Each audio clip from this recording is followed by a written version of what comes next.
حضرت ابو ہریرہ رضی اللہ عنہ فرماتے ہیں کہ نبی صلی اللہ علیہ وسلم مسجد میں تشریف لائے، اس کے بعد ایک شخص آیا اور نماز پڑھنے لگا۔ نماز کے بعد اس نے آ کر نبی کریم صلی اللہ علیہ وسلم کو سلام کیا۔ آپ نے سلام کا جواب دے کر فرمایا کہ واپس جا کر دوبارہ نماز پڑھو، کیونکہ تم نے نماز نہیں پڑھی۔ چنانچہ اس نے دوبارہ نماز پڑھی اور واپس آ کر پھر آپ کو سلام کیا۔ آپ نے اس مرتبہ بھی یہی فرمایا کہ جا کر دوبارہ نماز پڑھو، کیونکہ تم نے نماز نہیں پڑھی۔ 3 مرتبہ اسی طرح ہوا۔ آخر اس شخص نے کہا کہ اس ذات کی قسم جس نے آپ کی بعثت حق پر کی ہے، یعنی حق کے ساتھ آپ کو نبی بنا کر بھیجا ہے، میں تو اس سے اچھی نماز پڑھنا نہیں جانتا، اس لیے آپ مجھے اچھی طرح نماز کی تعلیم دے دیجیے۔ آپ صلی اللہ علیہ وسلم نے فرمایا کہ جب نماز کے لیے کھڑے ہوا کرو تو پہلے تکبیر کہو، پھر قرآن مجید میں سے جو کچھ تم سے ہو سکے آرام آرام سے پڑھو، یعنی سورۃ الفاتحہ اور اس کے بعد کی قرات کی طرف اشارہ ہے۔ اس کے بعد رکوع کرو اور اطمینان سے رکوع میں جاؤ، یعنی جلدی نہ کرو۔ اس شخص کو جو آپ نے بار بار نماز پڑھنے کے لیے کہا تھا، اس کی وجہ یہ تھی کہ وہ بہت جلدی یا تیز نماز پڑھ رہا تھا، اس کی نماز میں اطمینان نہیں تھا۔ پھر سر اٹھاؤ اور پوری طرح کھڑے ہو جاؤ، پھر جب سجدہ کرو تو پوری طرح سجدے میں چلے جاؤ، پھر سجدے سے سر اٹھا کر اطمینان سے بیٹھ جاؤ، دوبارہ پھر اسی طرح سجدہ کرو۔ یہی طریقہ نماز کی تمام رکعتوں میں اختیار کرو۔ اس شخص نے قیام، رکوع اور سجود اچھی طرح ادا نہیں کیے تھے، اسی وجہ سے آپ صلی اللہ علیہ وسلم نے اسے نماز لوٹانے کا حکم فرمایا، یعنی جلدی میں پڑھی ہوئی نماز گویا نماز ہی نہیں، اس شخص نے گویا پڑھی ہی نہیں۔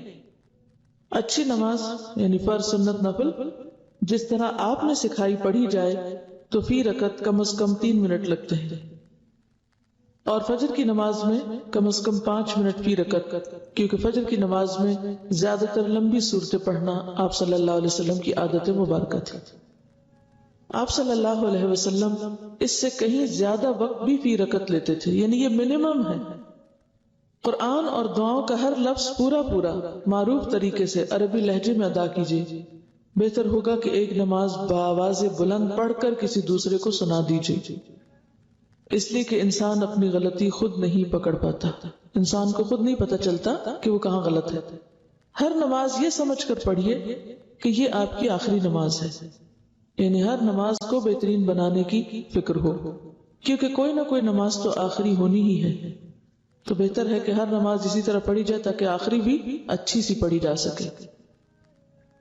آپ صلی اللہ علیہ وسلم کی پہلی رکعت کے قیام کا اندازہ عام طور پر بقدر 30 آیات قرآنی اور دوسری رکعت کے قیام کا اندازہ اس کا آدھا تھا، یعنی پہلی رکعت طویل ہوتی تھی اور دوسری رکعت اس سے آدھی طویل ہوتی تھی، یعنی اگر پہلی رکعت میں 30 آیات پڑھتے تو دوسری میں 15 تقریباً۔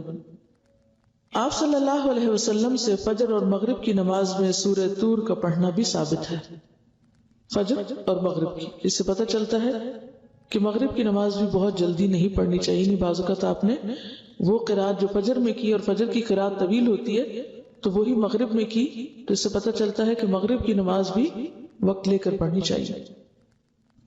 آپ اپنی نماز کا جائزہ اس حدیث کی روشنی میں ضرور لیجئے، کیونکہ نماز مسنون طریقے سے نہ پڑھی جائے تو وہ منہ پر مار دی جاتی ہے۔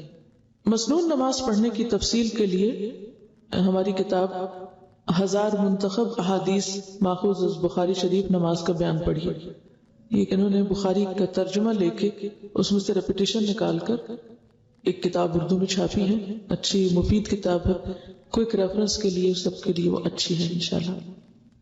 الہدا کی سائٹ پر یہ کتاب موجود ہے، وہاں سے بھی آپ سن بھی سکتے ہیں۔ بہتر یہی ہے کہ آپ سن کر پڑھیں اس کو، کیونکہ اگر ہم نمازیں پڑھ بھی رہے ہیں اور درست طریقے پر نہیں پڑھ رہے، سنت کے مطابق نہیں پڑھ رہے، تو ویسے ہی گویا نہیں پڑھ رہے۔